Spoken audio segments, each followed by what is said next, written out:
Hey, good day, Grandmaster Igor Smirnov is here, and I'd like to share with you a really fascinating game between Robert Fischer playing white against Ruben Fine, who was one of the best players at the time, a real contender for the world champion title. He's playing black here. It is actually a blitz game, which makes it even more interesting. Fine goes for the Philidor's defense, one of the most solid ways to defend for black, and he was actually known as one of the hardest guys to crack. He really drew many of his games and won a number of them, but he was somebody who lost games extremely seldom. Let's see how Fischer could crack through his defense. He goes pawn to d4, and taking this pawn on e5, black goes knight to d7, one of the standard ways for black to protect it in the Philidor's defense. If the knight comes out to c6, it can be attacked by the white's pawn here, or I can trade pawns on e5, which is also uncomfortable for black. Therefore, in this particular line, it's better for black to keep their knight on d7. Now white goes bishop to c4, putting the bishop onto this attacking diagonal, threatening potentially the f7 square in some of the later variations. And it is indeed dangerous for black sometimes. For example, right here, Fine played pawn to c6, because he knew that he's got to do something about this. You may wonder, why should black play such move, pawn to c6, instead of just development? Well, let me show you one possible variation here. Let's say instead of pawn to c6, black would play something like bishop to e7, developing a bishop. In this case, white can exchange pawns on d5, and all of a sudden queen jumps to d5, delivering a deadly blow, and black can't protect the f7 square, so he's just losing. It just goes to show that c6 move, which black played in the game, actually makes a lot of sense here. Let's come back to the real game. Here Fischer castled, black played bishop e7 at this point. By the way, I just want to show you a couple common ideas here so that you can also know how can you use this kind of attacking setup when you're playing yourself. You may wonder, why did black play bishop e7 instead of knight to f6? And let me just show you real quick what could happen if in case black goes knight to f6, because it's really one of the very common things for black to do. Here you can trade pawns on e5 and go knight to g5, and all of a sudden black once again cannot protect that square f7.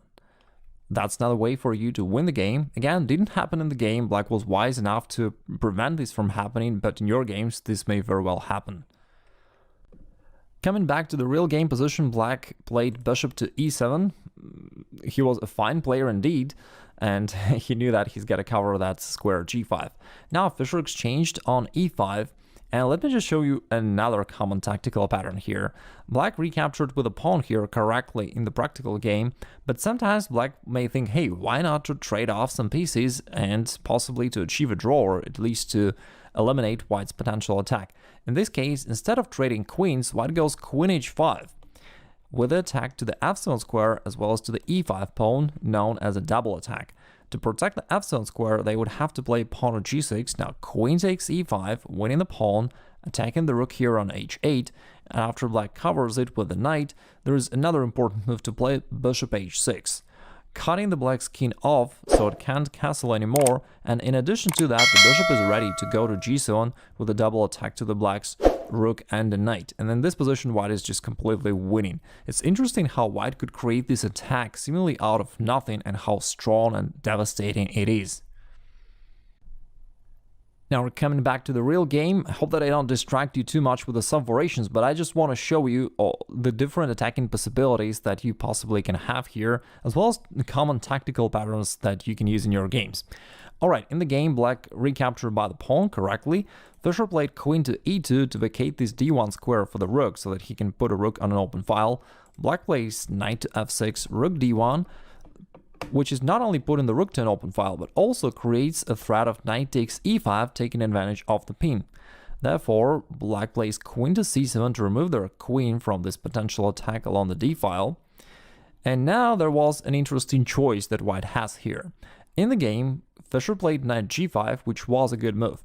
That said, I'm pretty sure that a player such as Mikhail Tal would definitely go for a sacrifice bishop takes f7 to drag the black's king out to start attacking it afterwards. And that is also a very common tactical pattern. Now, after black accepts the sacrifice, you go queen to c4, attacking the king, and after it goes back somewhere, let's say it goes king to f8 or king to e8, you can go with knight to g5, with the threat of queen to f7, potentially knight to e6 check as well. Of course, king f8 was not the best move for black, but in either way, white would have an extremely strong attack here, so that would be the way to go for you if you are more of an attacking player. That said, in the real game, instead of sacrificing the bishop, Fischer went for a clearer way to win, which is knight to g5 immediately, which also leads to a winning position with less complications. And Fischer, just like Capablanca in the past, always preferred a simpler way to win instead of a more complicated win if he has an option. Now, the f7 pawn is attacked by the white's bishop from here and the knight from here, so black has to protect it. He castled, probably thinking that he's got a really good and safe position here, but all of a sudden, black resigned right on the next move. It's hard to believe, but Fischer played bishop takes f7 and black just resigned. Now, what's the problem here?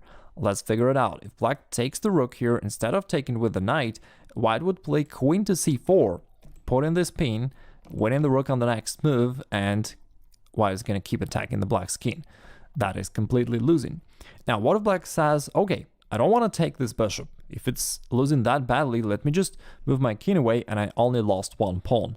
Well, it's not so simple because in this case, white has knight to e6 move, which is a fork to the black's queen and the rook. So in addition to the pawn, white would win here. The exchange, white would win the rook on f8, or rather trade it for a knight, which gives white a significant material advantage.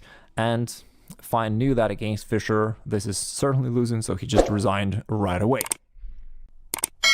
In this video, we analyzed a lot of different attacking ideas for white after the first move, pawn to e4. If you want to know how to play for black to win fast, there is one really tricky line. You may click the link on the screen or below the video and check this out.